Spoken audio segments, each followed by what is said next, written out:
Hello, എന്തൊക്കെയുണ്ട് വിശേഷങ്ങൾ? എല്ലാവർക്കും സുഖമല്ലേ? അപ്പോൾ ഇന്നത്തെ വ്ളോഗ് കുറച്ച് ഗ്രോസറി ഐറ്റംസ് വാങ്ങിക്കാൻ പോകണ വീഡിയോ കേട്ടോ. അപ്പം കുറച്ച് പച്ചക്കറിയും ഫ്രൂട്ട്സൊക്കെ വാങ്ങിക്കാനുണ്ടായിരുന്നു. അപ്പോൾ ഏതായാലും ഒരു വ്ളോഗായിട്ട് തന്നെ എടുക്കാൻ വിചാരിച്ച്. സ്വതവേ തൊട്ടടുത്തുള്ള കടകളിൽ നിന്നൊക്കെ വാങ്ങിക്കൽ ഉണ്ട്. എന്നാൽ കൂടുതലും കുറച്ച് സാധനം അധികം സ്റ്റോക്ക് ചെയ്ത് വെക്കും കേട്ടോ, സൂപ്പർ മാർക്കറ്റിൽ നിന്ന് വാങ്ങിച്ചിട്ട്. പക്ഷെ എങ്ങനെ സ്റ്റോർ ചെയ്ത് വെച്ചാലും എൻ്റെ കേസിൽ ഒന്ന് രണ്ട് സാധനങ്ങൾ എങ്ങനെ പോയാലും മറക്കും. അപ്പം അടുത്തുള്ള കടയിൽ നിന്ന് തന്നെ കേട്ടോ വാങ്ങിക്കൽ. എന്നാലും കുറച്ച് സാധനങ്ങളൊക്കെ വാങ്ങിച്ച് വെക്കലാണ് പതിവ്.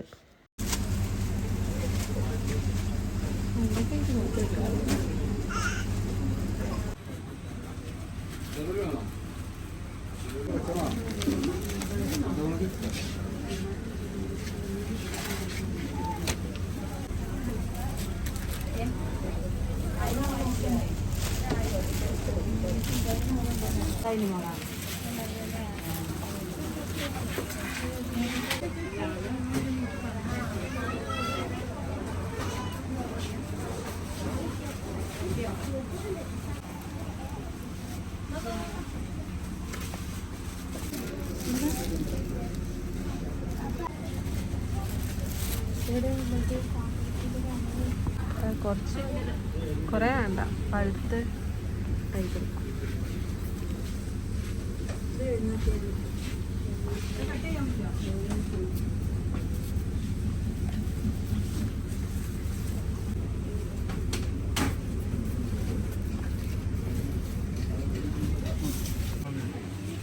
എനിക്ക് നാരങ്ങ ഇഷ്ടം.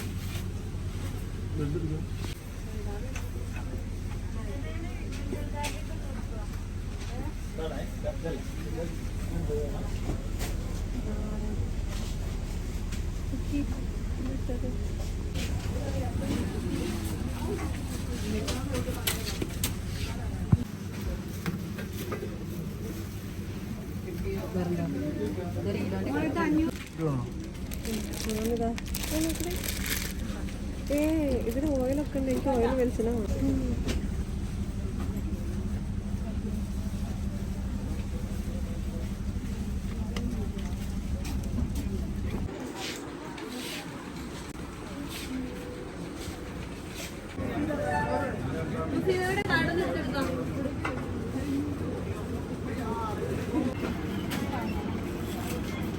പോരില്ലല്ലോ.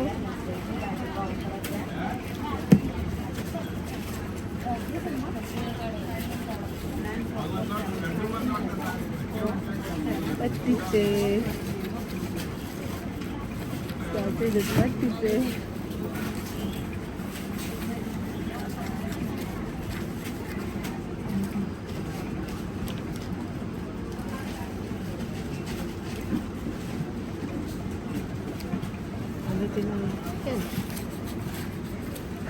കണ്ടോ, ആർക്കും സാധനം ഓർക്കുകയോ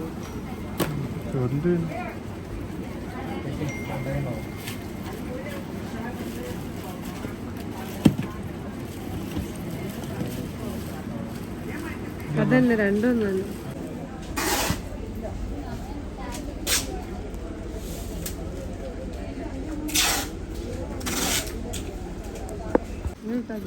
മടക്കൊന്നും വേണ്ടില്ല, മടക്കിയിട്ടുണ്ട്.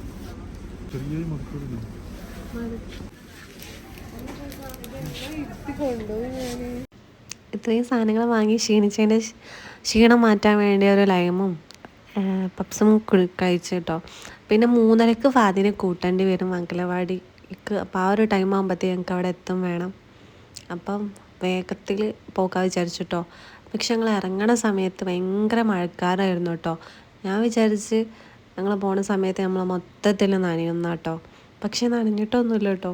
ഞങ്ങളവിടെ എത്താനാവണേൻ്റെ ഒരു 5 മിനിറ്റ് മുന്നെയാണ് മഴ പെയ്തത്. പിന്നെ ഈ ഒരു സാധനങ്ങളൊക്കെ വണ്ടിയിൽ ഇങ്ങനെ വെച്ച് പോകുകയാണ്. ഞാൻ വിചാരിച്ച് പറ്റൂല, ഭയങ്കര ടാസ്ക് ആകും എന്നൊക്കെ ആട്ടെ വിചാരിച്ചത്. പക്ഷെ സിമ്പിളായിട്ട് പോകാൻ പറ്റും.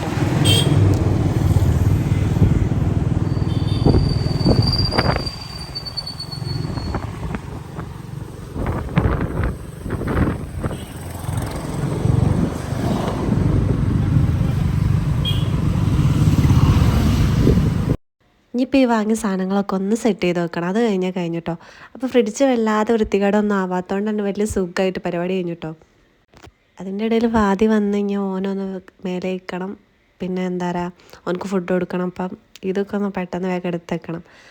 അപ്പം എന്താ എവിടെയെങ്കിലും പോയി വന്നു കഴിഞ്ഞാൽ ഇപ്പം ഭയങ്കര എന്താ പറയുക മടിയാട്ടോ കാര്യങ്ങളൊക്കെ ചെയ്യാം. പക്ഷേ ഇത് കൈയോടുകൂടി ചെയ്താൽ അത് കഴിഞ്ഞ്, ഇല്ലെങ്കിൽ പിന്നെ അതിങ്ങനെ മടിച്ച് ഞാനൊരു മടിയത്തി ആയതുകൊണ്ട് പെട്ടെന്ന് തന്നെ ഞാനതൊക്കെ എടുത്തുവെച്ച് എന്നിട്ട് പിന്നെ ഫാദീൻ്റെ കാര്യത്തിലേക്കാട്ടോ പോയത്.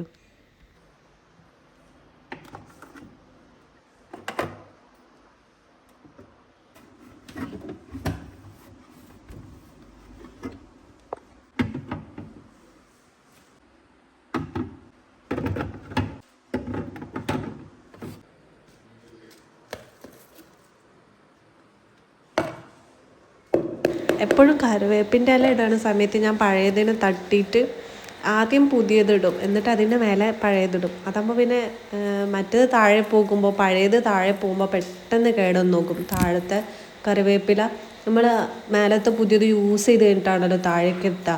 അതുകൊണ്ട് എപ്പോഴും പുതിയത് സെറ്റാക്കിയിട്ട് മേലെ പുതിയത് അതിലിട്ട് വെച്ചതിന് ശേഷം മാത്രമാണ് മേലെ പഴയ കറിവേപ്പിൻ്റെ ഇല ഇടാം. അതേപോലെ തന്നെ ഇത് കറിവേപ്പിൻ്റെ ഇല ഈ പാത്രത്തിലേക്കൊക്കെ വെള്ളത്തോട് ഇടുമ്പോൾ ടട്ടന്ന് പൊട്ടണ സൗണ്ട് ഉണ്ടാവുമല്ലോ. അപ്പോൾ അത് വരാതിരിക്കാൻ വേണ്ടിയിട്ട് എന്താ പറയുക കറിവേപ്പിൻ്റെ ഇലയൊക്കെ കഴുകിയിട്ട് ജസ്റ്റ് പാത്രത്തിൽ ഇങ്ങനെ വെച്ച് ഫാനിൻ്റെ ഒട്ട് വെച്ച് അത് ഉണങ്ങും. എന്നാൽ പിന്നെ നമുക്ക് കുപ്പിയിലിട്ട് അടപ്പുള്ള കുപ്പിയിലിട്ട് വെച്ചാൽ പിന്നെ എന്താ പറയുക നമുക്ക് ഈ താളിക്കണ സമയത്തൊക്കെ അങ്ങനെ കഴുകാതെ ഇട്ട് കൊടുക്കും കേട്ടോ. പക്ഷെ ഞാൻ ചിലപ്പോഴൊക്കെ അങ്ങനെ ചെയ്യലുള്ളൂ, റെയറായിട്ടൊക്കെ അങ്ങനെ ചെയ്യാറുള്ളൂ. അങ്ങനെ ചെയ്യുമ്പോൾ ആ ഒരു സൗണ്ട് ഉണ്ടാവാതെ. ഒട്ടുമിക്ക വീട്ടിലും ഇങ്ങനത്തെ ഓയിലിൻ്റെ വെളിച്ചെണ്ണൻ്റെ കുപ്പിയൊക്കെയാണ് ഉള്ളത്. ഞാൻ ഇത് വാങ്ങിച്ചിട്ടില്ലായിരുന്നു കേട്ടോ, ഇപ്പം അടുത്താണ് ഇത് വാങ്ങിച്ചത്. എനിക്ക് നല്ല യൂസ് ആയിക്കണം. കാരണം ഞാൻ ഒഴിക്കണ സമയത്തൊക്കെ ഒന്നായിട്ട് ഓയിൽ മറിയലാട്ടോ. പക്ഷെ ഇതിലാകുമ്പോൾ നമുക്ക് കറക്റ്റ് എന്താ പറയുക ആ ഒരു ഇത്തിരീച്ച വരുള്ളൂ. അതുകൊണ്ട് എനിക്ക് നല്ല യൂസ് ആയിരുന്നു. പക്ഷെ കാണാനും നല്ലൊരു ലുക്കുമാണ്. പിന്നെ ഇതിൻ്റെ പല ടൈപ്പ് ഉണ്ട് കേട്ടോ, നല്ല ഭംഗിയുള്ളതൊക്കെ ഉണ്ട്. എനിക്ക് നല്ല യൂസായ സാധനമാണ് ഈ ഒരു ബോട്ടിൽ.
ഇത് ഓൺലൈനിൽ നിന്ന് വാങ്ങിയ ഒരു പ്രൊഡക്റ്റ് ആട്ടോ, ഈ വെജിറ്റബിളിൻ്റെയാണിത്. അത് അടിപൊളിയായിട്ട് എനിക്ക് നല്ല യൂസ് ആയിന്. ഇനി ലാസ്റ്റ് ഫൈനൽ ഇതൊക്കെ ഒന്ന് ക്ലീൻ ചെയ്യണം. അതോടുകൂടി നമ്മളെ പണി കഴിഞ്ഞു കേട്ടോ.